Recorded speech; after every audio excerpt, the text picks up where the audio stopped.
Abra comigo a sua Bíblia em 1 Coríntios 3.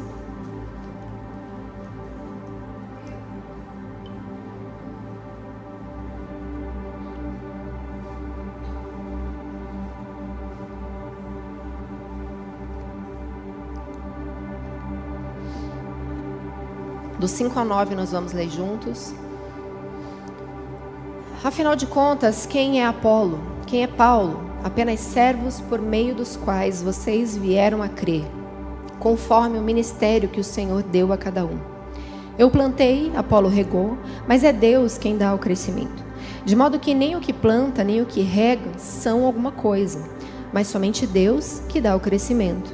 O que planta e o que rega tem um só propósito, e cada um será recompensado de acordo com o seu próprio trabalho. Pois nós somos cooperadores de Deus. Diga, cooperadores de Deus. Vocês são lavoura de Deus e edifício de Deus. Até aqui, amém? Baixe sua cabeça, feche seus olhos para que você possa clamar ao Senhor, espírito de revelação e entendimento. Nós pedimos, Senhor, que nos instrua na sua verdade. Ela que tem poder para nos libertar, ela que tem poder para nos ferir e nos transformar. Essa noite nós pedimos a ação do Senhor em nós, inclinando os nossos corações à plena obediência do Senhor. Que tudo que é nosso agora caia por terra, toda distração, tudo que impede o teu agir e a tua palavra nos acessar agora, que percam as forças, que caiam por terra, que batam em retirada desse lugar, todo espírito contrário ao Espírito do Senhor. Nós ordenamos que batem em retirada neste lugar, na autoridade do nome de Jesus. Amém? Então, vamos juntos. Queridos, eu compartilhei com os jovens na semana passada sobre sermos cooperadores de Deus. Essa mensagem, na verdade, é uma continuação dela. Mas você que pode ter interesse, pode depois acompanhar lá no YouTube essa primeira parte. E eu quero te encorajar a ter um entendimento sobre sermos esses cooperadores de Deus, porque nós nos tornamos participantes do corpo de Cristo por meio da salvação que houve naquela cruz. Jesus nos resgatou, pagou um alto preço, Ele nos amou e através disso nós nos tornamos então parte de um corpo, somos por Ele amados e Ele deseja que possamos nos envolver para que a salvação alcance todos nessa terra. Então, a partir do momento que você reconheceu Cristo Jesus como seu Senhor e Salvador, você passa a ser cooperador para que Cristo seja também anunciado e revelado àqueles que estão perdidos, amém? Então é nossa responsabilidade anunciarmos o Evangelho, declararmos quem Ele é, porque essa salvação que nos alcançou precisa alcançar os outros, precisa alcançar nossa família, nossos amigos. Nós devemos nos mobilizar e nos envolver como nas escolas que estão acontecendo para estarmos equipados, preparados para anunciar o Evangelho. Então eu quero trilhar com você um entendimento sobre como esses cooperadores devem também se portar. Porque a partir do momento que o Senhor nos chama, Ele nos comissiona, Ele nos equipa, Ele também nos fala de um caminho de santificação para a salvação. Nós não acreditamos, ao menos que você instantaneamente morra após a sua salvação, que você está uma vez salvo, sempre salvo. Você está aqui desenvolvendo a sua salvação e nós estamos trilhando um caminho, portanto, de santificação para encontrar o Senhor, para ver o Senhor, para ouvir do Senhor. E então precisamos ter uma postura de que aqueles que cooperam com o Senhor também precisam discernir como cooperar. Porque a palavra de Deus, ela é muito prática. Eu amo a simplicidade do Evangelho, que mostra claramente o que devemos fazer, como fazer, porque também nos revela quem nós somos. Se tem algo que eu sempre ensino aqui, especialmente aos jovens, é que se nós sabemos quem somos, o Senhor nos afirma, Ele nos posiciona como seus filhos, como homens e mulheres que foram eleitos por Ele, nós saberemos o que devemos fazer e também como fazer. Amém? Então, vamos mergulhar agora no entendimento da palavra a respeito disso. Porque esse texto, vamos só olhar para o contexto aqui, que Paulo está falando a uma igreja em Coríntios, que era imoral, promíscua, e estava vivendo quadros de divisão, de comparação. Isso era um ambiente muito difícil, e ele chega para eles dizendo: olha, eu tenho que vir aqui dar leitinho para vocês, quando na verdade vocês já deveriam estar se alimentando de coisas sólidas. Então vamos parar com essa história, porque essa conversa aqui de perguntar e dizer, afirmar que eu sou de Paulo, eu sou de Apolo, isso é meramente carnal. Essa é a expressão que ele vai usar. Isso aí é mundano. Não se divide a igreja, não se move dessa maneira, porque na verdade vocês não são nada e eu não sou ninguém, mas somos todos cooperadores de Deus. Então é um texto que por um lado nos humilha, por outro nos responsabiliza, não é mesmo? Porque ele está falando claramente quem nós somos. Coisa alguma, não é? Ele mesmo que fala que nós somos coisa alguma, também é aquele que diz: sede meus imitadores, como eu sou de Cristo. Olhe para mim, nós não somos nada, mas nós pertencemos ao Senhor, somos cheios do seu Espírito e estamos aqui fazendo discípulos de Cristo, porque assim Ele nos comissionou, não é mesmo? Então Ele nos chama tanto a nos humilharmos, entendemos que não somos nada e que tudo vem do Senhor, para o Senhor. Nós vamos cooperar com aquilo que o Senhor quer fazer.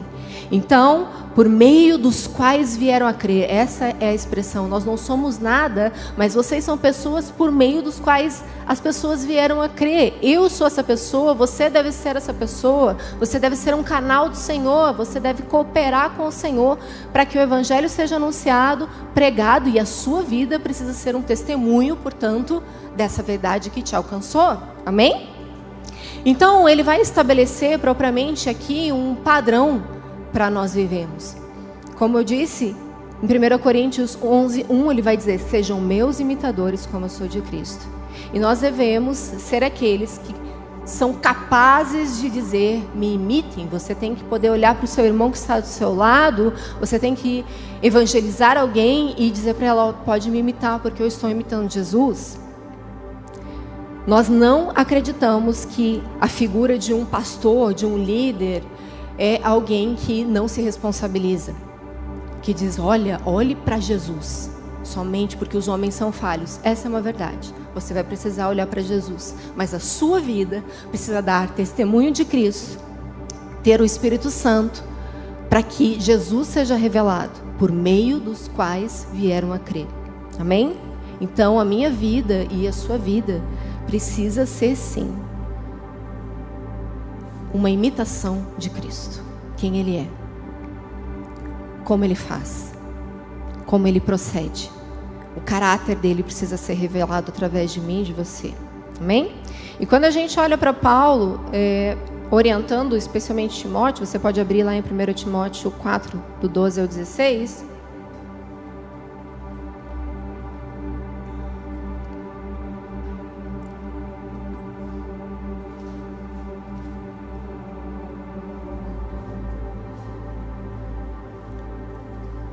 O texto diz: não deixe que ninguém o menospreze porque você é jovem. É um texto bem conhecido nosso. Ele está encorajando, mas chamando a responsabilidade de Timóteo. Seja exemplo para todos os fiéis nas palavras, na conduta, no amor, na fé e na pureza. Até a minha chegada, dedique-se à leitura pública das Escrituras, ao encorajamento e ao ensino. Não descuide do dom que recebeu por meio de profecia quando os presbíteros impuseram as mãos sobre você. Dedique total atenção a essas questões. Entregue-se inteiramente às suas tarefas, para que todos vejam o seu progresso. Então ele está falando: a sua vida vai ser sim vista. Você precisa progredir e as pessoas precisam ver. Ok? Então ele diz: fique atento ao seu modo de viver, diga modo de viver, e aos seus ensinamentos. Ou seja, ele está falando, precisa haver aqui uma coerência a respeito daquilo que você ensina e a forma com que você vive. Então ele termina: permaneça fiel ao que é certo, e assim salvará a si mesmo e aqueles que o ouvem. Então ele está falando justamente de um processo de salvação. Você precisa permanecer fiel ao que é certo para ser salvo. E não somente você, mas também os demais sejam salvos. Então, queridos, eu e você temos que ter a responsabilidade. Porque quando a gente olha para a vida de Timóteo, tão jovem, ele foi instruído na palavra desde cedo.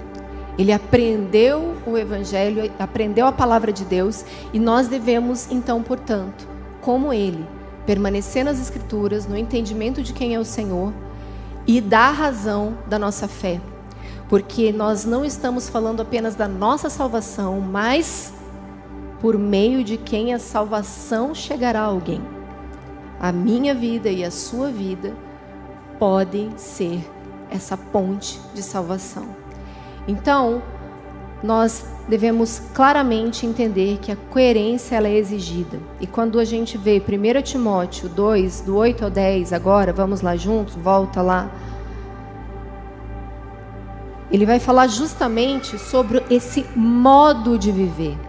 Cuide com o modo que você vive, Timóteo. E ele está sempre instruindo no comportamento, as suas palavras, a sua fé, a sua pureza, tudo deve ser exemplar, a sua conduta deve revelar quem é o Senhor. Então ele dá sempre orientações muito práticas, e eu amo isso no Evangelho, porque ele diz como nós devemos nos comportar. E diz, quero pois, 1 Timóteo 2, 8 a 10, nós vamos ler juntos. Quero pois que os homens orem em todo lugar, levantando mãos santas, sem ira e sem discussões. Da mesma forma, quero que as mulheres se vistam modestamente, com decência e discrição, não se adornando com tranças ou com ouro, nem com pérolas ou com roupas caras, mas com boas obras, como convém a mulheres que declaram adorar a Deus. Ou seja, isto convém para aquelas que declaram e adoram a Deus. Então, se nós estamos adorando o Senhor, honrando o Senhor, nós precisamos ter coerência com aquilo que nos vestimos, com aquilo que fazemos. Mais uma vez falando de uma conduta. Daí na sequência, 1 Timóteo 3, 11, também vai falar novamente às mulheres. As mulheres devem ser igualmente dignas, não caluniadoras, mas sóbrias e confiáveis em tudo. Falando especialmente a nós mulheres, mas também dizendo ao homem, não adianta você querer erguer as mãos, vir adorar o Senhor, orar por alguém, levantar as mãos clamando a mim, porque eu não vou te ouvir. Existe outro texto que vai falar justamente isso. Eu não ouço a oração daqueles que não tratam a mulher como a parte mais frágil. Eu não trato o homem que é bagaceiro, ia dizer. Como que é o nome? Que faz bagunça, que faz? Barraqueiro, isso aí. Aquele homem barraqueiro que está sempre arrumando confusão. Eu não quero que você erga as suas mãos devem ser santas. Então, você deve ser um homem piedoso, você deve ser um homem que manifesta quem o Senhor é, cheio do Espírito Santo, ou seja, dando fruto do Espírito. Você precisa de sensatez, você precisa de zelo, você precisa de mansidão. E o Senhor será honrado com isso, não é? Quantos pais, quantos ministros do Senhor, quantas pessoas que estão envolvidas com o serviço da igreja, querem fazer um bom serviço para Deus, querem honrar a Deus, querem trabalhar no ministério, querem pregar, querem evangelizar, mas não dão conta do testemunho dentro da sua própria casa. São muitas vezes irascíveis, são pessoas negligentes que não dão testemunho dentro da sua própria casa, mas querem fazer, mostrar ao mundo, ao homem, mas não dão testemunho dentro da sua própria casa. Assim como se espera da mulher uma postura de honra, de zelo, que sejam, sim, aquelas que guardam os segredos, que são confiáveis, que são dignas de confiança. Eu lembro uma época que eu trabalhei numa empresa cristã e a vergonha que eu passei, porque eu coordenava o RH daquela empresa, e para mim era muito desafiador trabalhar numa empresa que se dizia cristã, porque daí eu me deparava com todo tipo de crente, né? O crente mal menos, o crente que era uma fachada, o crente que amava Jesus e honrava o Senhor, mas infelizmente a maioria deles me dava vergonha. E eu lembro que uma vez o gerente me chamou porque ele queria mudar todo o setor dele. Ele falou: Dani, não dá mais. eu quero contratar só homem para o meu departamento. E eu, o que está acontecendo? Ele falou, não tem condições, é muita confusão, é muita fofoca. Então a área dele era administrativo e financeiro. A parte de contabilidade só tinha homens. Daí ele disse para mim, mas olha, a contabilidade não me dá um problema. Eles chegam felizes, passam um dia felizes, não falam mal um do outro, não arrumam fofoca, eu não tenho problema nenhum com eles. Eu, vamos lá, Senhor, que vergonha. Porque eu sabia que ele estava falando uma verdade daquele ambiente. Porque a parte de contas a pagar, contas a receber, uma mulherada futriqueira, estava sempre falando, sempre acusando, sempre levantando falso testemunho, inclusive de outras pessoas, tentando caçar um problema, competindo uma com a outra ali. Era um ambiente muito difícil. Mas eu lembro que eu também tentei clamar ao Senhor por sabedoria e falei, me ajuda aqui, Espírito Santo. Porque existiam mulheres ali que eram dignas, que tinham uma postura diferente. E eu tentei trazer a memória dele naquele momento da conversa. Falei, vamos lá, mas vamos olhar para fulano. Uma mulher zelosa, exemplar, ela não fala mal dos outros, ela não causa isso. E daí ele, não, é verdade. E a ciclana aqui, preciosa, amada, está sempre fazendo um bom trabalho. Vamos ter um ato de misericórdia, porque ele queria, na verdade, era acabar com o universo feminino daquela empresa. Porque ele estava muito indignado. Eu falei, vamos ter misericórdia, vamos ajudar. Mas isso é uma vergonha, né, para nós. Porque, infelizmente, a gente sabe que no contexto onde as mulheres se reúnem, que gostam de falar, acaba saindo aquilo que não deve. Porque elas não falam somente das coisas que são propriamente suas, elas estão falando da outra, apontando um ambiente de inveja. Isso é muito triste. Só que isso não pode estar no nosso meio. O Senhor nos ensina uma postura, nos ensina como falar, como proceder e como nos vestir. E aqui eu falo tanto sobre a modéstia, e vamos ver se aqui sai a pergunta que eu fiz e hoje de manhã não responderam. O que significa a palavra modéstia no original?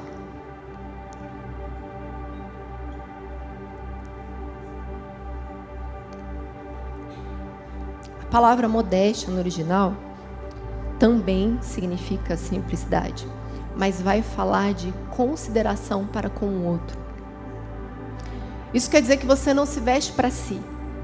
Sabe essas mulheres que têm esse discurso? Eu me visto para mim, para eu me sentir bem. Para eu me sentir valorizada nos meus atributos físicos, não é mesmo? E a palavra de Deus vai nos instruir justamente na forma de se vestir com modéstia, ter consideração. Por que você precisa ter consideração para com o outro? Porque os homens são visuais. O Senhor os fez assim. E o Senhor, querido, não dá ponto sem nó. Ele está ali, sabendo exatamente o que Ele criou e como a gente precisa proceder para dar conta. Porque se por um lado Ele os fez assim, visuais, para ter atração e se relacionar com a sua esposa, Ele também dá conta para as mulheres. Olha, vocês precisam se guardar, ter modéstia, não seja uma pedra de tropeço para o seu irmão, porque eles são visuais. Então, cuide, se vista modestamente. Então, não se tornar pedra de tropeço com aquilo que nós vestimos. E eu lembro que muitos anos atrás, deu o que falar um vídeo que nós fizemos para os jovens da igreja, que nós éramos pastores e cuidávamos especialmente dos jovens. E a gente colocou todos os jovens, Braguinha estava lá, né? Colocamos jovens homens e todos os jovens estavam no evento para ouvir os homens falando às mulheres das roupas que eram atraentes para eles. E eles falaram da calça justa, eles falaram dos decotes, das saias, das blusas, e eles rasgaram o verbo. E a mulherada ficou chocada. Oh, meu Deus. Eu falei, gente, estou aqui há tantos anos ensinando a mesma coisa para você, perguntando qual é a diferença da legging para alguém pelada. A cor. Não é? Estou há quantos anos falando para você que Deus é justo, mas essa calça. Estou há quantos anos falando para você que o seu corpo é para o seu esposo. Ele deve ter olhos somente para você. Mas quando você se expõe, você não é um modelo, você não é um padrão, nós vamos ter tantas outras pessoas também que não sabem se portar. E talvez você se sentindo tão bonita, lindona, poderosona, não vai ser a única para o seu marido. Vamos ter outras mulheres sendo lindas, poderosas, para os olhos também do seu esposo. E o Senhor precisa nos dar graça e sabedoria como mulheres, amém? Nós devemos saber como nos portar, como nos vestir, de forma que não sejamos pedra de tropeço aos homens. Posso ouvir um amém? Aleluia. Um amém bem chateado, mas não sou eu, mas a palavra de Deus te ensinando, ok? Se você não sabia o que significava modéstia, né? Então assim, o que é modéstia? Modéstia à parte, eu tô linda. Tipo isso? Não. Modéstia tem um propósito. Existe uma forma de se vestir com decência e discrição. Então não é somente a sua roupa que você vai escolher, que você está se sentindo bem. Mas ela tem discrição. Ela é decente. Ela honra o Senhor. Ela honra o seu irmão. Porque nós não buscamos os próprios interesses. Esse é o amor de 1 Coríntios 13. Nós não nos vestimos para nós. E eu lembro quando nós casamos e o Farley começou a me contar do processo do namoro, da forma que ele orou, mas também me olhou, me viu, as coisas que chamavam a atenção dele no meu corpo. E eu falei, como assim? Você me olhava? Quase, né? Tipo, as coisas que ele olhava. E eu falei, gente, eles olham mesmo. Que absurdo. Eu me senti envergonhada do meu próprio marido. Mas ele era jovem, solteiro, olhando, admirando uma mulher, e olhou todas as coisas que ele podia ver. Entende? Então, essa é a realidade. E nós devemos saber nos portar. Porque nós estamos aqui como cooperadores de Deus. Nós devemos saber como falar nas mesas. Nós sabemos que muitas vezes nós somos aqueles que vão parar as maledicências, as fofocas, porque o Senhor espera isso de nós. Ser um padrão é estabelecer limites e dizer até aqui nós vamos, daqui em diante nós paramos, porque isso desonra o Senhor. Então, se você está cooperando com a salvação do seu irmão, com a sua própria salvação, desenvolvendo ela e cooperando para que pessoas conheçam a Cristo através de ti, você precisa saber se portar na mesa, o que falar, o que fazer, como se vestir, como proceder, porque essa foi a instrução de Paulo em 1 Timóteo. Amém?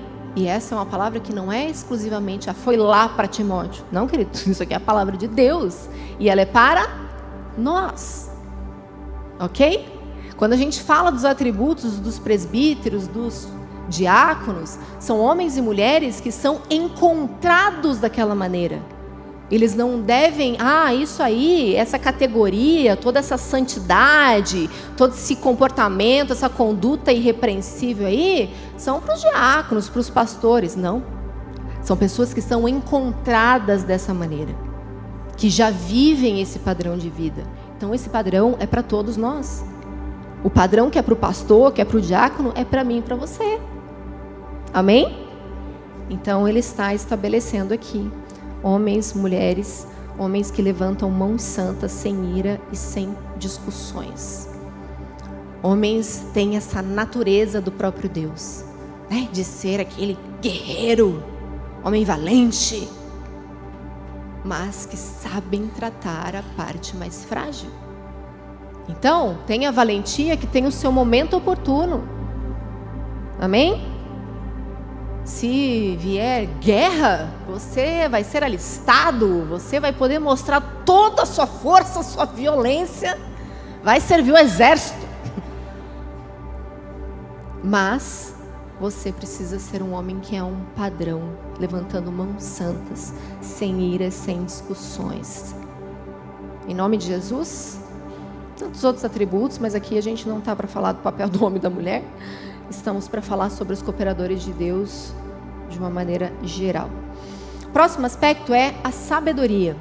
Nós precisamos dela, amém? Para discernir, para saber como fazer, como falar todas essas coisas. Se nós devemos ter um modo de viver, o modo de viver deve ser sábio também. E a sabedoria, eu acho incrível como o Senhor é bom. Ele quer que possamos ter a sabedoria. Ele falou, se você tem falta de sabedoria, peça que eu darei, não é? Então, a palavra de Deus nos assegura que Ele pode nos dar. Sabedoria nós podemos ter, receber do Senhor e adquirir. Está lá em Tiago 13, 13 e 17, eu vou ler o primeiro contexto ali, diz, quem é sábio e tem entendimento entre vocês? Que demonstre pelo seu bom procedimento. Mais uma vez, estamos falando de comportamento. Demonstre pelo seu bom procedimento e por meio das obras praticadas com humildade, que provém da sabedoria. Para eu manifestar obras com humildade, eu preciso de sabedoria. Para eu ter um bom procedimento, eu preciso buscar o Senhor e conhecimento das Escrituras para saber como ter, não é mesmo? E o texto segue dizendo, contudo, se vocês abrigam no coração inveja amarga e ambição egoísta, não se gloriem disso, nem neguem a verdade. Esse tipo de sabedoria não vem do alto, mas é terrena, humana e demoníaca. Pois onde há inveja e ambição egoísta, há confusão e toda espécie de males. Alguém conhece ambiente? Alguém conhece ambiente? Alguém já viveu num ambientezinho assim, de inveja, de confusão? Infelizmente, alguns até dentro da própria igreja. Isso é terrível, isso é terreno, isso é humano, isso é demoníaco. No entanto, a sabedoria que vem do alto é antes de tudo o quê? Pura, depois pacífica, amável, compreensiva, cheio de misericórdia e de bons frutos, imparcial e sincera. Essa é a sabedoria que vem da parte do Senhor. Então, se eu posso passar um crivo, olhar para a minha vida, olhar para a vida de alguém, eu preciso ver se ela está manifestando essa sabedoria. É alguém pacífico? É alguém amável? É alguém compreensivo? É alguém que é cheio de misericórdia? É alguém que dá bons frutos? É imparcial e é sincero? Nós estamos cheios dessa sabedoria? Ou da sabedoria terrena? Cheio de amargura, cheio de inveja, cheio de confusão, de disputa? Porque nós sabemos que a comparação, a Bíblia chama que é insensatez. A comparação é insensatez. Esse ambiente que fica, quem é de Paulo, de Apolo, quem é de fulano, de ciclano, eu sei, você não sabe, eu posso, eu já fiz, você não. Isso é demoníaco, isso é carnal. Nós somos chamados a sermos um corpo que está aqui cooperando com o Senhor. Nós não somos nada, tudo vem dele e é para ele. Amém? Parecidos com Jesus. Ele é bom.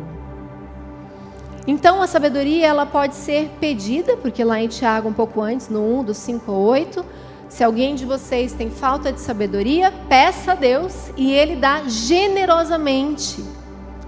Ele nos dá sabedoria, nós podemos pedir sabedoria. Então, se você quer pedir sabedoria, você vai fazer o quê?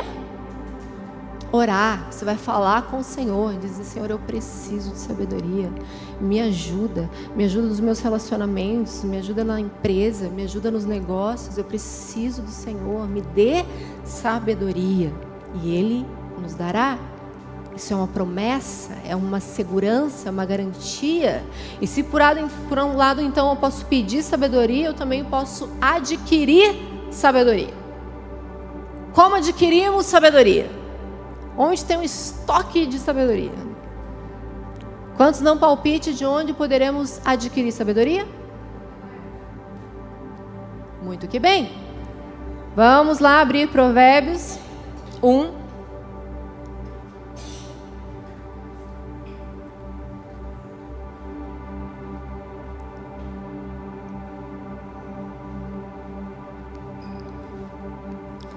Provérbios de Salomão, filho de Davi, rei de Israel. Eles ajudarão a adquirir a sabedoria e a instrução, a compreender as palavras que dão entendimento, a receber a instrução para proceder com sensatez, fazendo a justiça, o juízo e a retidão. Ajudarão a dar prudência aos ingênuos, conhecimento e bom senso aos jovens. Ouça o sábio e aumente seu saber. E quem tem discernimento obterá orientação para compreender provérbios e parábolas, os ditados dos sábios e os seus enigmas. O temor do Senhor é o princípio do conhecimento, mas os insensatos desprezam a sabedoria e a instrução. Então, por meio de provérbios, nós podemos sim adquirir sabedoria. Nós podemos andar pela sensatez, porque é ali que a palavra de Deus também vai nos instruir. Além da leitura, obviamente, de toda a palavra, mas provérbios é um trilho de sabedoria.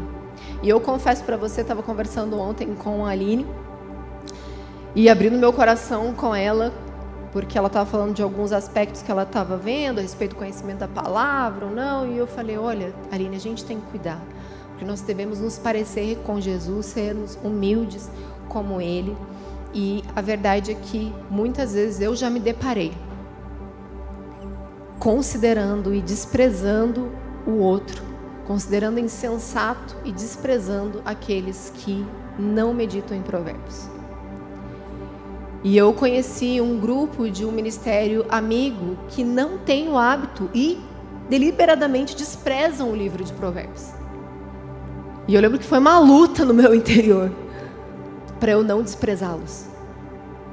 Porque, para mim, se você não lê provérbios, você já está falando que você despreza a sensatez e a sabedoria. Se você considera que provérbios é só, provérbios. Você é alguém desprovido de sabedoria, certamente. Você pode ter alguns tipos de sabedoria, mas aquela bíblica que te traz realmente direção, sensatez, está na palavra de Deus. Você não pode desprezar aquilo que Ele está te oferecendo, que é a sabedoria, que é o discernimento, a sensatez, o conhecimento. Então, normalmente as pessoas que amam provérbios como eu têm o meu respeito e a minha consideração. E eu quero te encorajar a amar provérbios também. Porque eu, desde a minha adolescência, quando eu me converti, eu fui ensinada na leitura, em fazer trabalhos. Eu lembro que eu fazia escola bíblica com 16 anos, e um dos trabalhos maiores até que aconteciam naquele ano era sobre o livro de provérbios.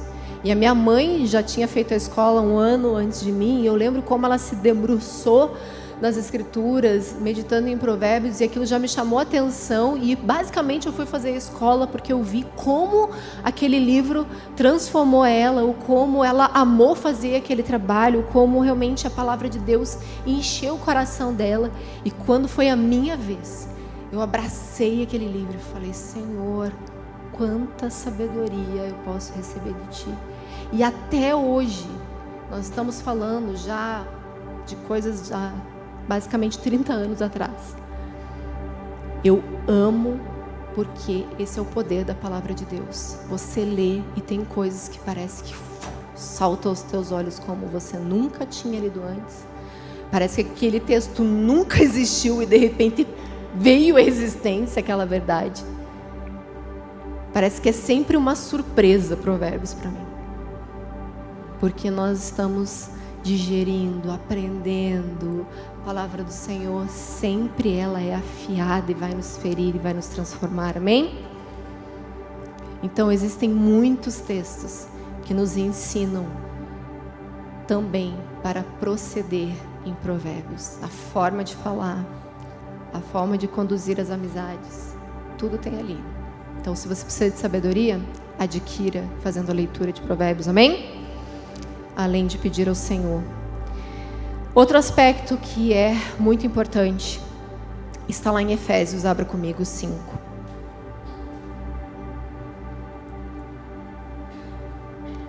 Nós vamos ler do 15 ao 21.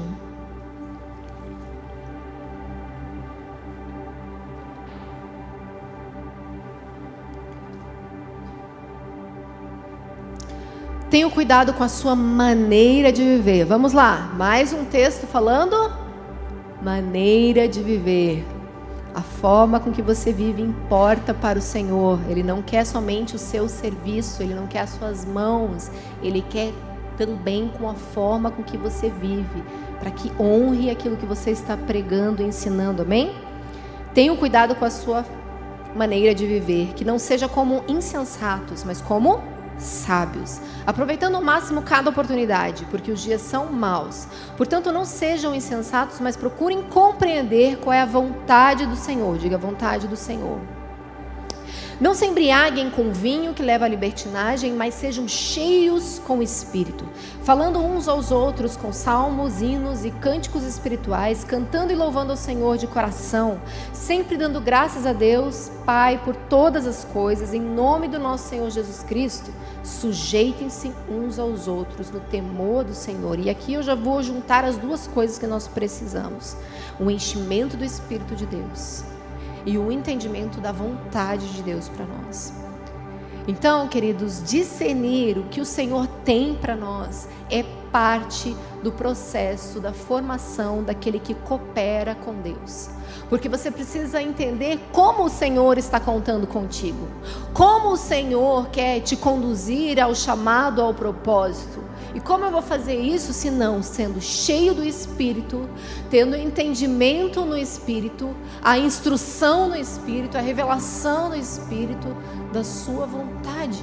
É claro que existem coisas, queridos, que você não precisa orar para entender a vontade de Deus. Você sabe porque está escrito na palavra de Deus. Você não vai se associar, você não vai se envolver com alguém que não tem a mesma fé que a sua, porque o nome disso é julgo desigual. Então você precisa orar e pedir discernimento para Deus, se é para você namorar, casar ou se associar com alguém que não crê na palavra da verdade, não vive nos caminhos do Senhor. Precisa orar? Não, está escrito, é claro, você só obedece às Escrituras. Mas muitas coisas, decisões das nossas vidas envolvem discernir no Espírito, envolve então sermos cheios do Espírito de Deus, buscarmos o Senhor, para nós compartilharmos do Espírito na mesa. Por isso que ele fala, vocês precisam disso e vão estar juntos com salmos, hinos e cânticos espirituais. A reunião dos santos, as mesas, precisam compartilhar do Espírito. E se eu não bebo do Espírito, eu não tenho o que oferecer nessa mesa. Se eu não estou cheia do Espírito, eu não tenho do que transbordar nessa mesa, a não ser a minha carnalidade, a minha maledicência, a minha fofoca, não é mesmo? O meu temperamento desgovernado. Então eu preciso ser cheio do Espírito para que a minha carne morra, para que os meus desejos morram e eu possa discernir a vontade de Deus para esse tempo, sobre o meu trabalho, sobre o casamento, sobre a criação e educação dos filhos. Em tudo nós devemos ser dependentes do Espírito Santo de Deus, amém? Eu lembro que quando nós engravidamos da nossa terceira filha, foi um susto para nós, porque nós já tínhamos o Caleb e a Nicole com pouca diferença, né? Então, para o Caleb e para a Nicole deu 1 ano e 9 meses. E na sequência eu já engravidei da Lou, um grande presente do Senhor. E imediatamente, quando eu levei o susto de me deparar com o resultado positivo da gravidez, eu falei, Senhor, o Senhor me deu. O Senhor vai me ajudar, vai me dar graça para dar conta.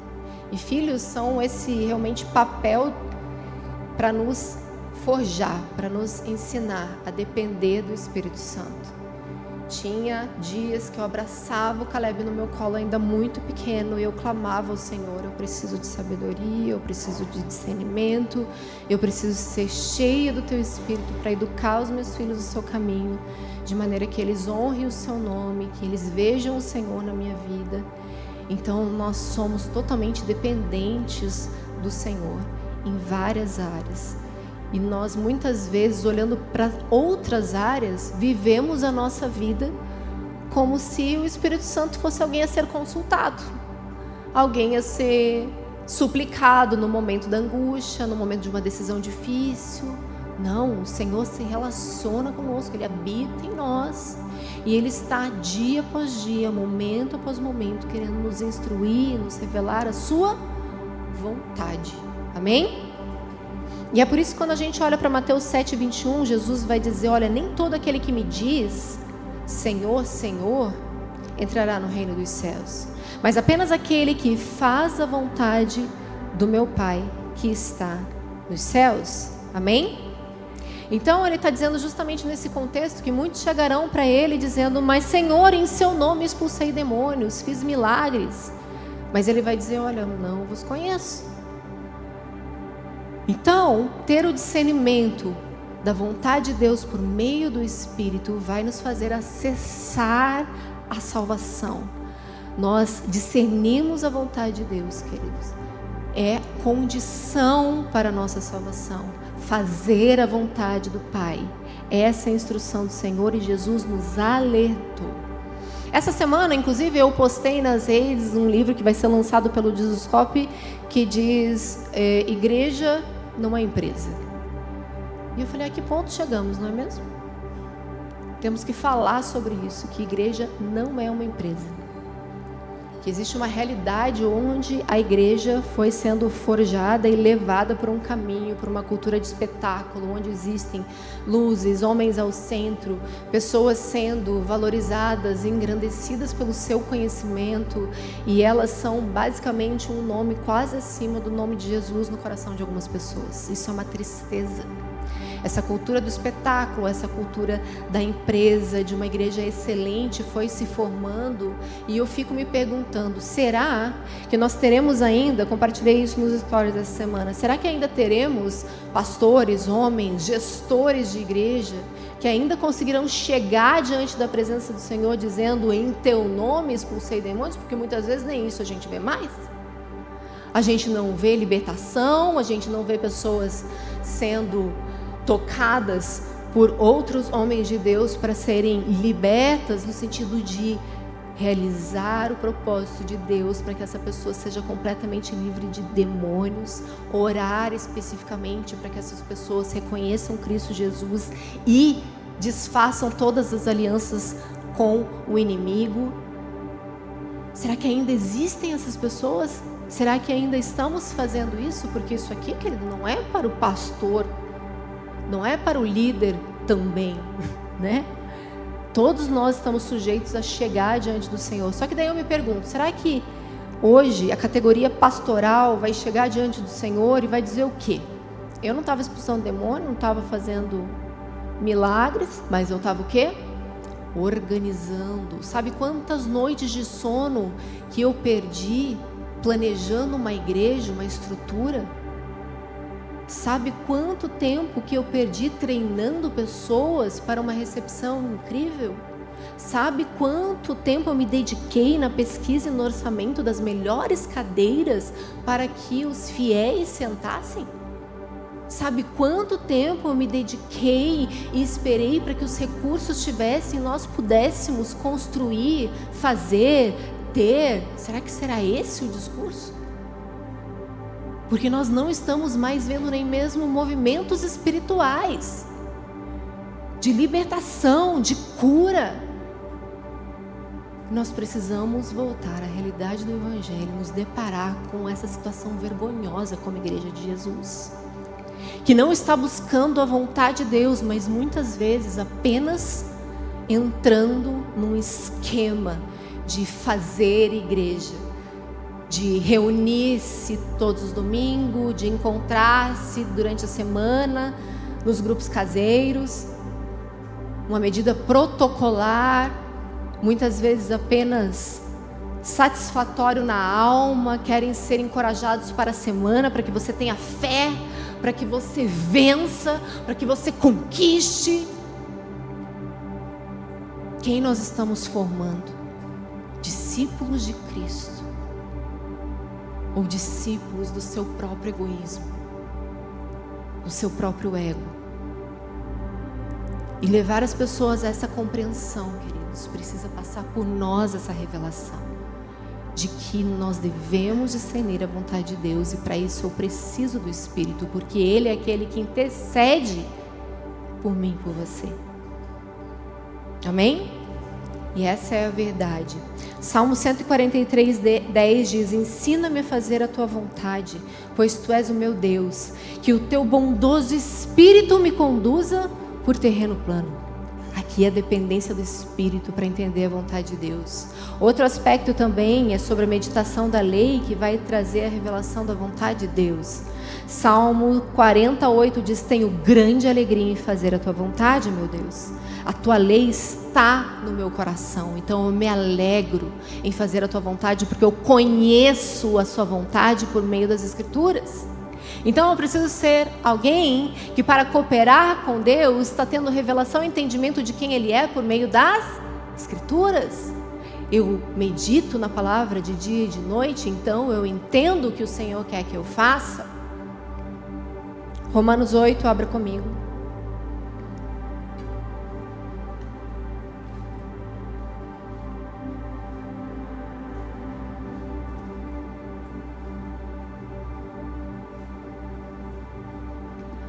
Da mesma forma, o Espírito nos ajuda em nossa fraqueza.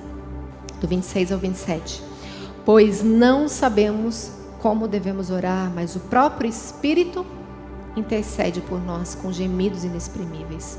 E aquele que sonda o nosso coração conhece a mente do Espírito, porque o Espírito intercede pelos santos de acordo com a vontade de Deus.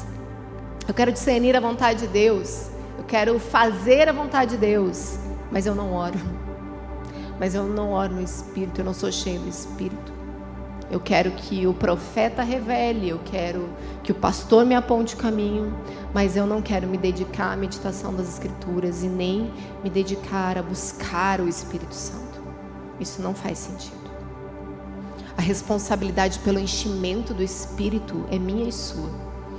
Nós devemos ter fome e sede do Espírito Santo, clamar por Ele.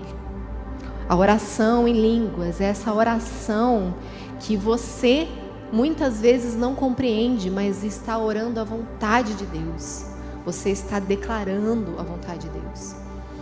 Muitas situações, queridos, que eu realmente não sei o que fazer, como aconselhar, como orar. Eu estou ali orando no Espírito. E aquela angústia do meu coração, que eu preciso que Ele me toque, me cure, eu declaro por meio do Espírito, porque nós não sabemos muitas vezes como orar, mas Ele vai interceder por mim, sabendo a minha necessidade, porque Ele sonda e conhece o meu coração. Ele sabe como orar, Ele sabe o que eu preciso. Então nós devemos andar em Espírito. Se somos Espírito, devemos andar em Espírito, sempre atentos, vigilantes, orando constantemente. Então nós não podemos sair daqui, queridos, e nos distrair no nosso dia a dia, na nossa rotina de estudo, trabalho, cuidado com a família, provendo. Nós devemos nos manter atentos, cheios do Espírito constantemente. Domingo não é um lugar de abastecimento. Domingo não é um encontro para você ser preparado para a sua semana. Definitivamente não. Domingo é a reunião dos santos que estão vindo aqui para cultuar, entregar ao Senhor aquilo que é devido. Nós vamos, claro, compartilhar a palavra para falar à comunidade para a sua edificação, mas a parte mais importante deste culto é a adoração, é a sua entrega ao Senhor.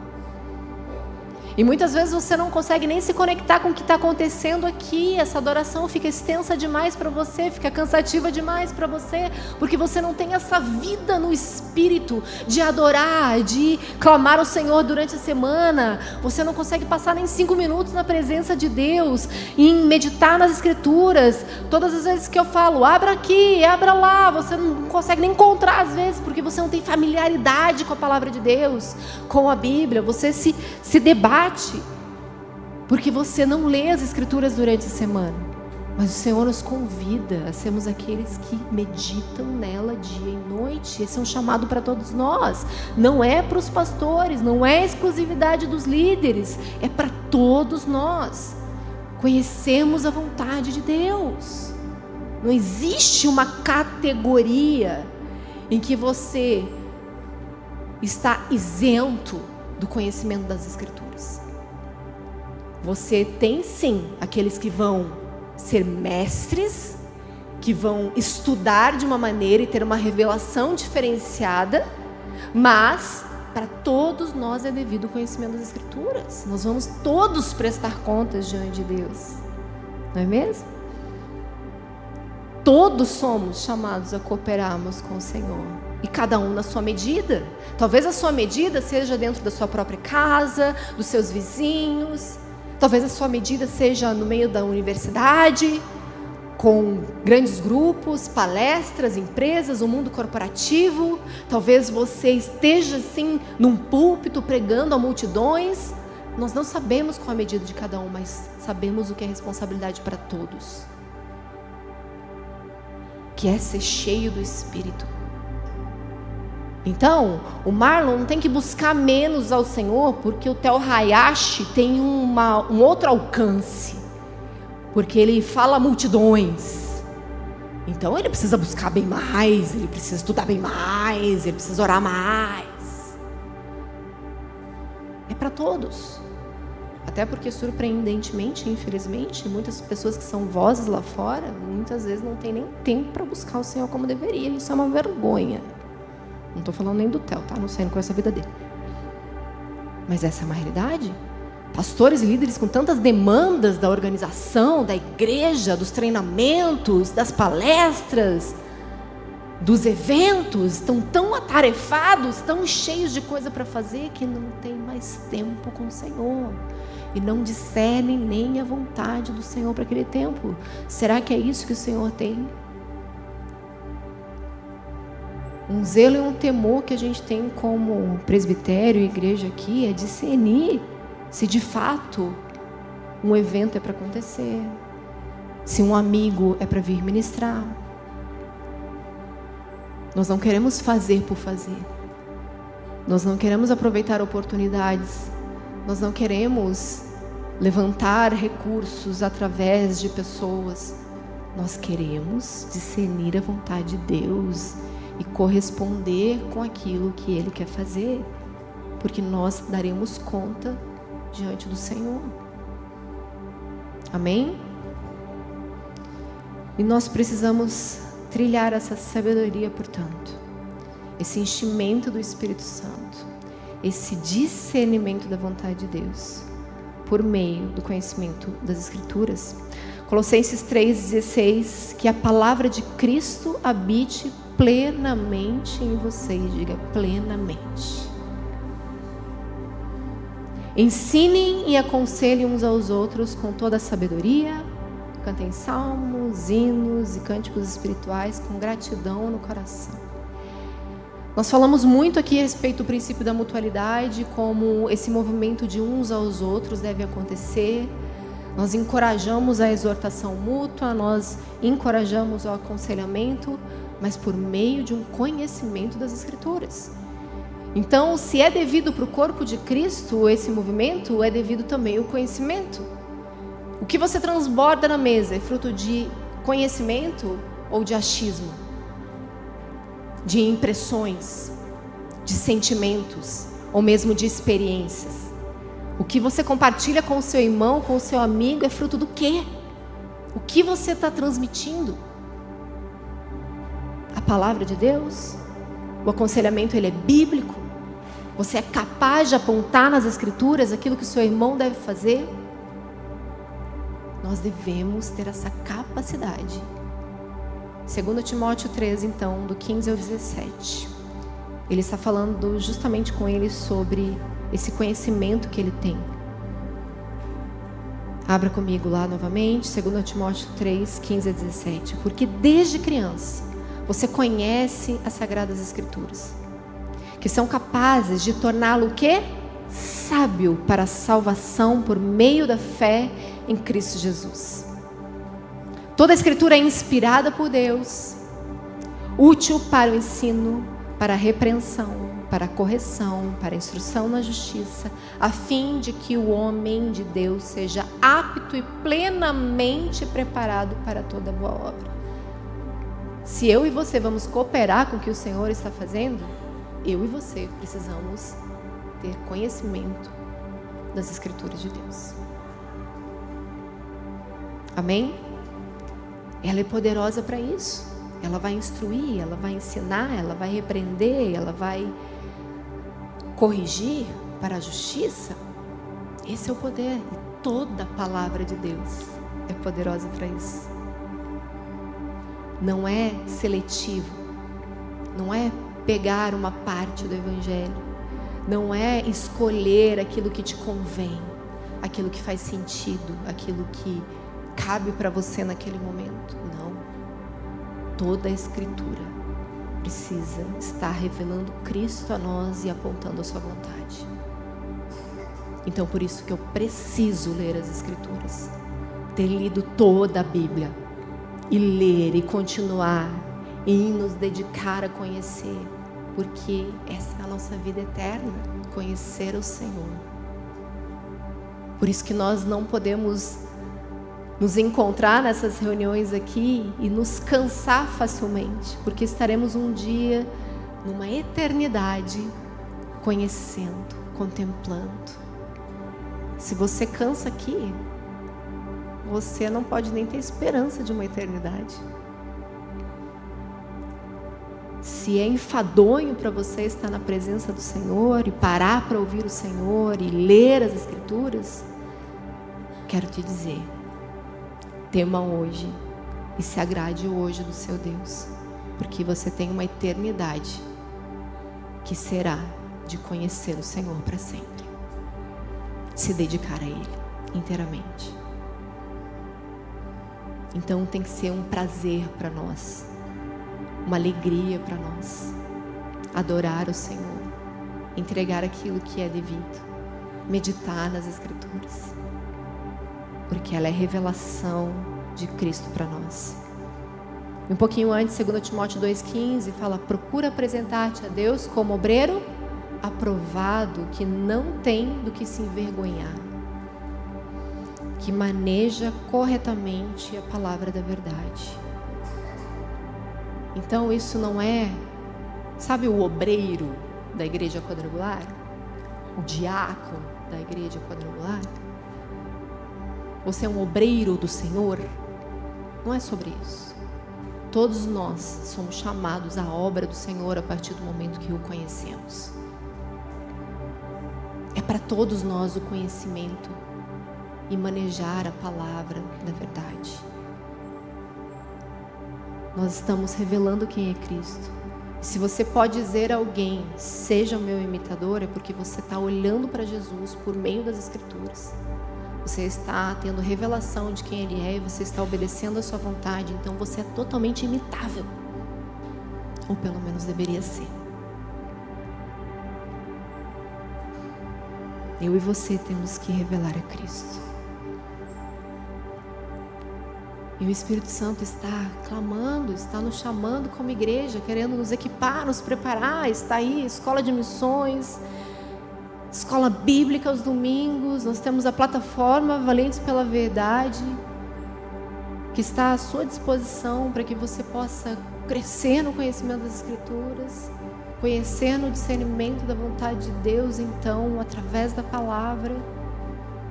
E por que nós não acessamos? Por que nós responsabilizamos e terceirizamos os outros?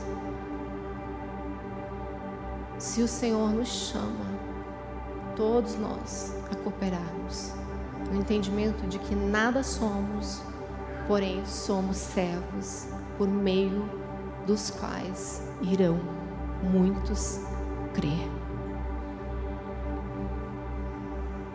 Eu espero que você possa ser essa testemunha viva de quem é Cristo. O Senhor nos diz também, por meio de Paulo ainda, que nós somos cartas vivas e lidas. Não há como você não ser lido. Todos têm de você uma impressão, um julgamento de quem você é, não é mesmo? Talvez você tenha medo de perguntar: como você me vê? Talvez você tenha receio de dizer, me imite, porque precisa alinhar, santificar e precisa mudar a conduta. E é para hoje, porque nós estamos aqui desenvolvendo a nossa salvação. Nós não sabemos quando será o dia da nossa morte, que nos encontraremos com Ele, que prestaremos contas. Então, nos deparando com o Senhor, talvez você queira se apresentar dizendo: mas em seu nome eu expulsei demônios, eu operei curas, eu abri uma Livingston, tinha uma Livingston na minha casa, eu participava da mesa das mulheres, eu estava lá servindo na zeladoria, eu estava limpando, eu estava aconselhando, eu estava no som, eu estava tocando, eu estava servindo os meus irmãos. Mas eu não te conheço. Você não me conhece. Eu já compartilhei aqui com vocês algumas vezes a respeito de uma pessoa que esteve conosco uma vez, e conversando com ela, eu confesso que eu sempre ficava com uma pulguinha atrás da orelha, porque ela se apresentava como alguém muito espiritual, que queria basicamente nos convencer do seu dom, do seu chamado, e dizia: porque eu oro, porque o Senhor me chama nas madrugadas, o Senhor sabe que pode contar comigo. E ela tinha sonhos, ela tinha visões, ela era alguém que orava muito. Ela é aquela pessoa que todo mundo pedia para orar, todo mundo dizia: irmã, ora por mim. E ela estava sempre lá, dedicada às orações. Mas um dia, numa conversa, ela disse para mim: olha, eu oro, eu sei orar, eu gosto mesmo de orar. Eu acordo de madrugada, eu oro, o Senhor sabe que eu estou lá, e eu estou sempre orando por vocês, pelo pastor, pela igreja. Mas eu não sou de ler a Bíblia assim. Você ora o quê? Para quem? Porque você não conhece o Deus que você está falando. Você não tem revelação de quem Ele é, que se dá por meio das Escrituras. Você está orando a vontade de Deus? Como você vai saber a vontade de Deus sem ler a Bíblia?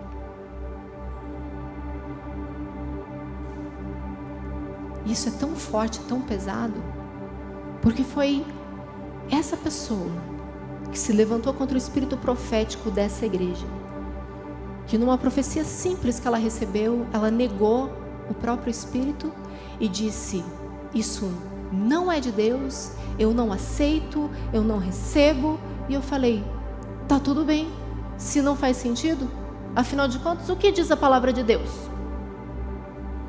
Julgue, a profecia deve ser julgada. Mas ela sabia isso? Ela até ouvia falar, mas aquilo não havia penetrado o coração dela. Não tinha sido como uma espada afiada, que é a palavra de Deus, que é capaz de discernir alma de espírito.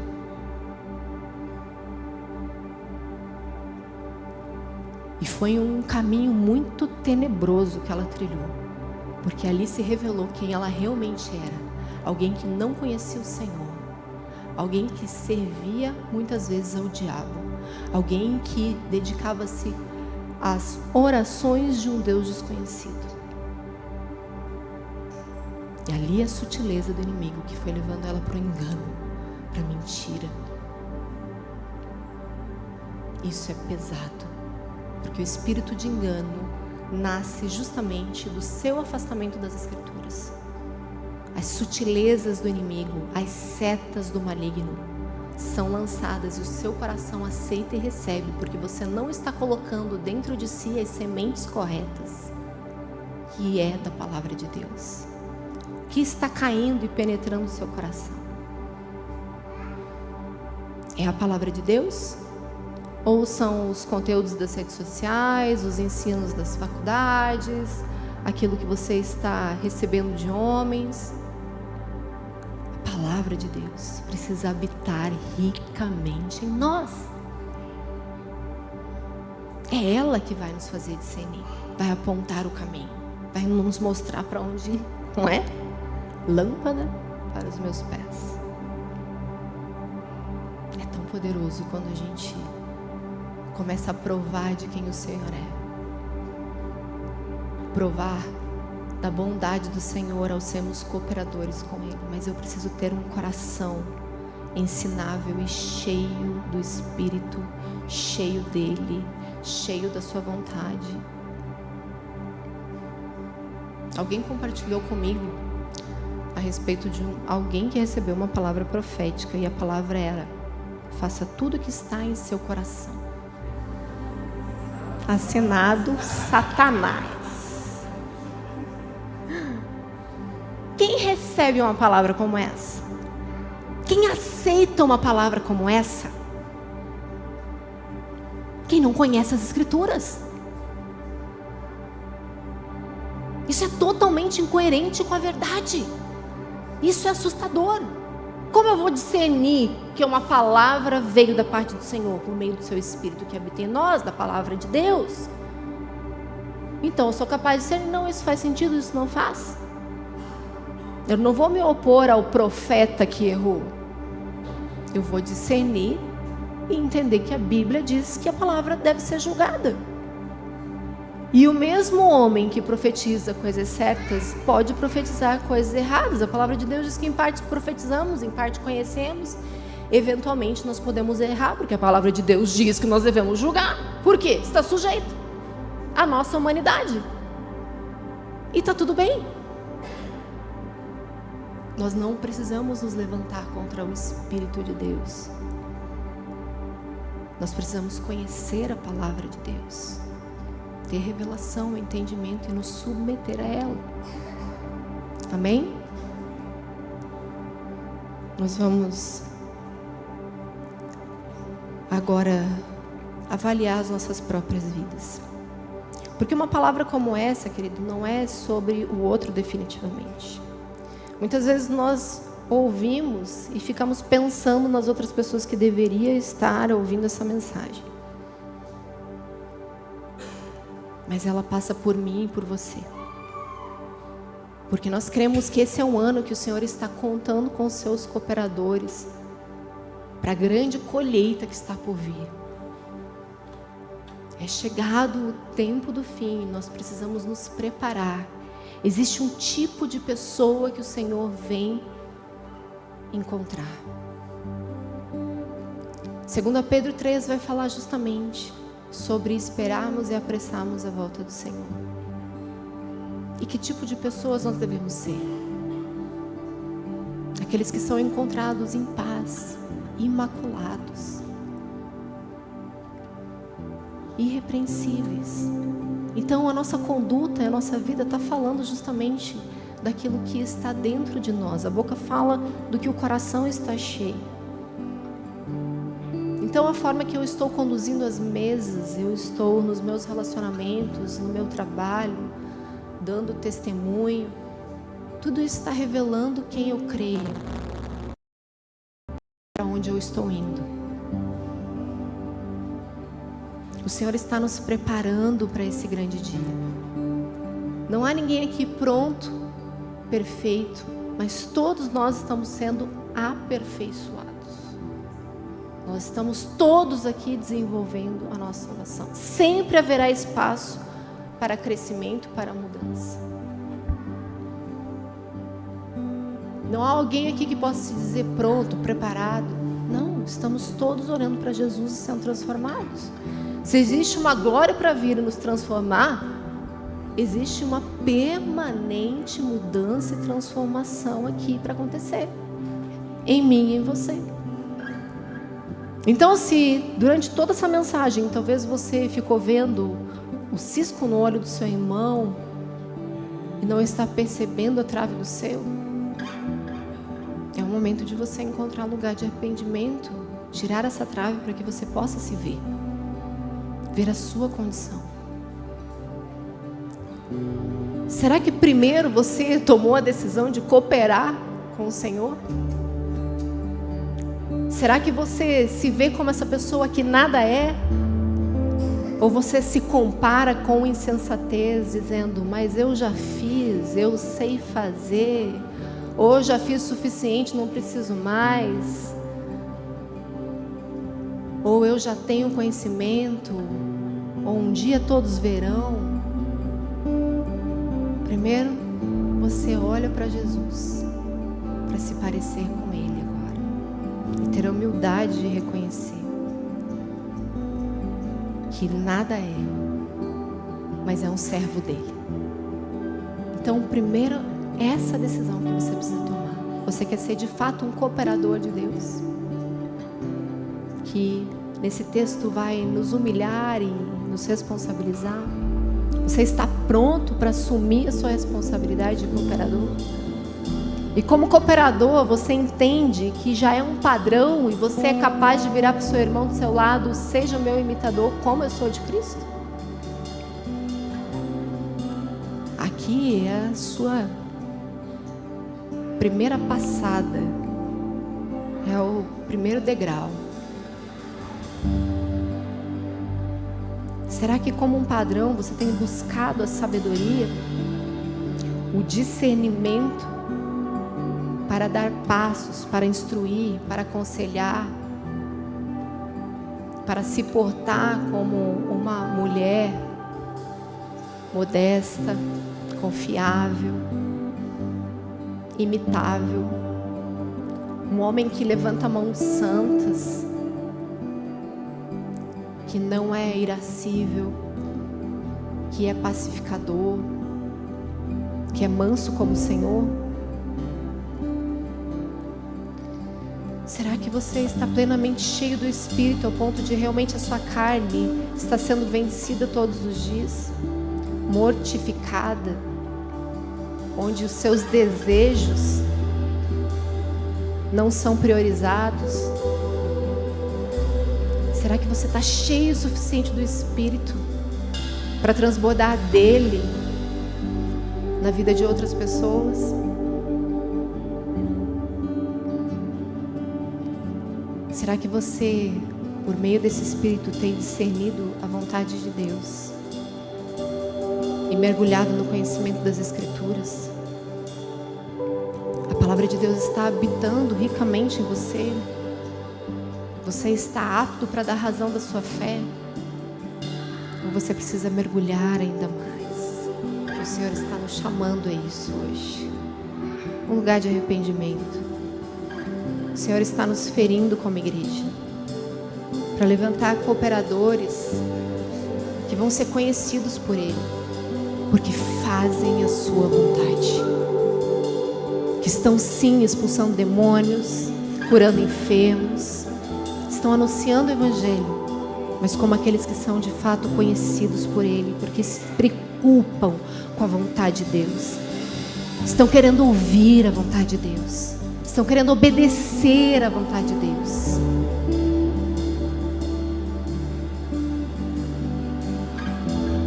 Faça a sua oração no seu lugar. Para talvez áreas que eu mencionei aqui, talvez não estejam alinhadas com o propósito de Deus. E talvez você se sinta alheio ao movimento da cooperação. Você seja alguém que só vem para receber uma boa palavra, ser edificado para a sua semana e não se vê como um cooperador de Deus nessa terra. Mas de que forma eu posso cooperar, pastor?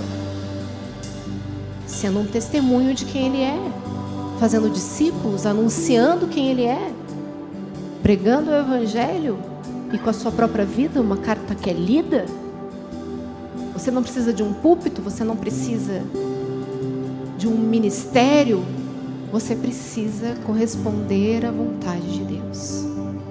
E a vontade de Deus é que você coopere com Ele para a salvação, não somente sua, mas dos outros também. Vamos fazer dessa canção a nossa oração essa noite. Quero te convidar a ficar de pé no seu lugar. Peça ao Senhor a humildade necessária para reconhecer. Peça ao Senhor a sabedoria que precisa para prosseguir. Peça ao Espírito de Deus o enchimento que você precisa para anunciar quem Ele é.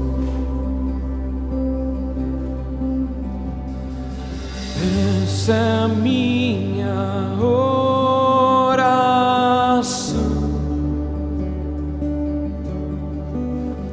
de joelhos dobrados, com meu rosto no chão. Não tenho pressa de sair desse lugar onde entendo que é existir.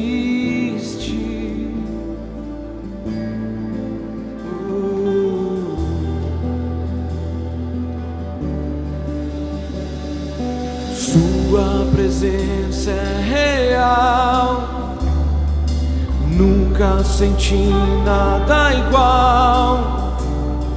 Só Tu és santo, Senhor, eu te peço. Coração ensinável, uma conduta humilde e uma alma com sede de Ti. Sede de Ti, coração ensinável, uma conduta humilde e uma alma com sede de Ti. Sede de Ti.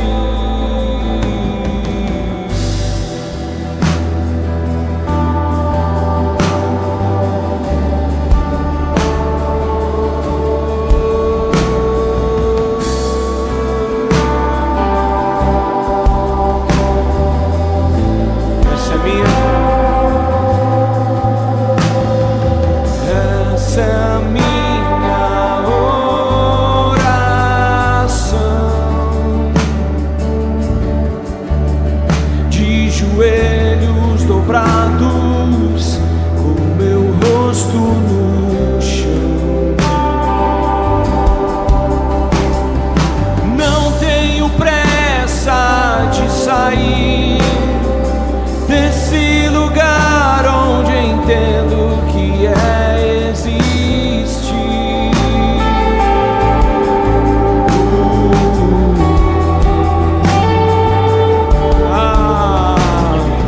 Tua presença é real, nunca senti nada igual. Só Tu és santo, Senhor, eu te peço. Coração ensinável, uma conduta humilde e uma alma com sede de Ti.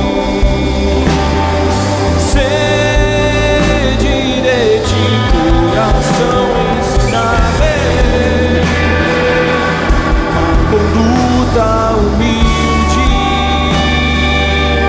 e uma alma com sede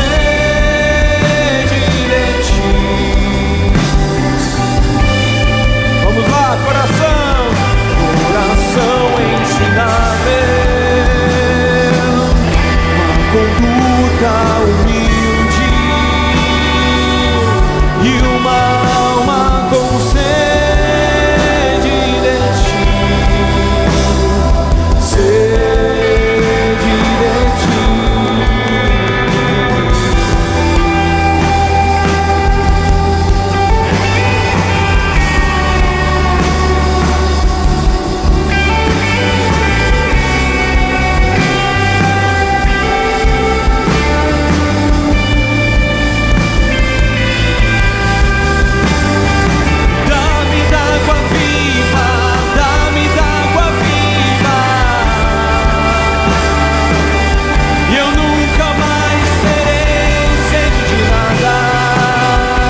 nunca mais terei sede de nada,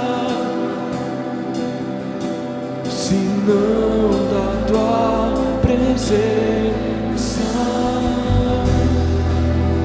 Sim, as águas do Senhor neste lugar, queridos, estão aqui para nos purificar, para nos lavar, e vai fazer com que a nossa sede seja aumentada da revelação, do entendimento, da sabedoria.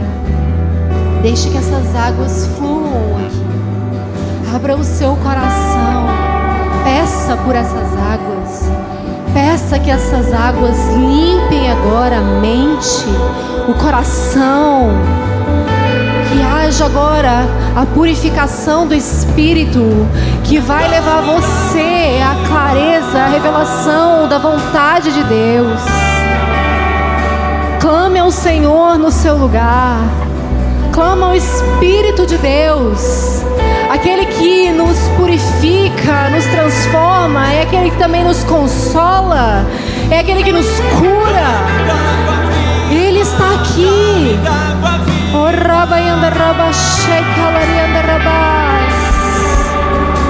Ah, nós precisamos do Senhor. As muitas águas do Senhor estão neste lugar. As muitas águas que estão levando embora histórias, estão levando dores, estão levando traumas. As águas do Senhor estão passando neste lugar, levando a sua resistência, levando a dureza do seu coração, levando o seu orgulho, levando a sua soberba, levando toda a falsa impressão daquilo que está vendo. O Senhor está abrindo o seu entendimento, abrindo e dando revelação na necessidade de você mergulhar nas Escrituras ainda mais.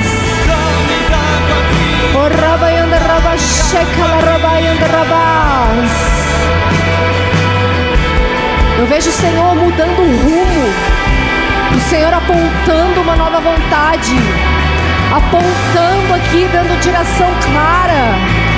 Você estava até aqui hoje convicta de algo, e o Senhor está com as águas dele movimentando você, dizendo: não é isso, mas aquilo. Eu te posiciono, as minhas águas podem te levar ao centro da minha vontade.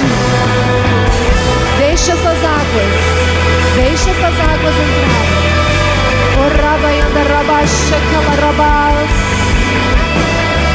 Vou pedir para a equipe do Ministério Profético, que entende que precisa liberar algo sobre a vida dos nossos irmãos, pastores e líderes. Essas águas estão mexendo aqui.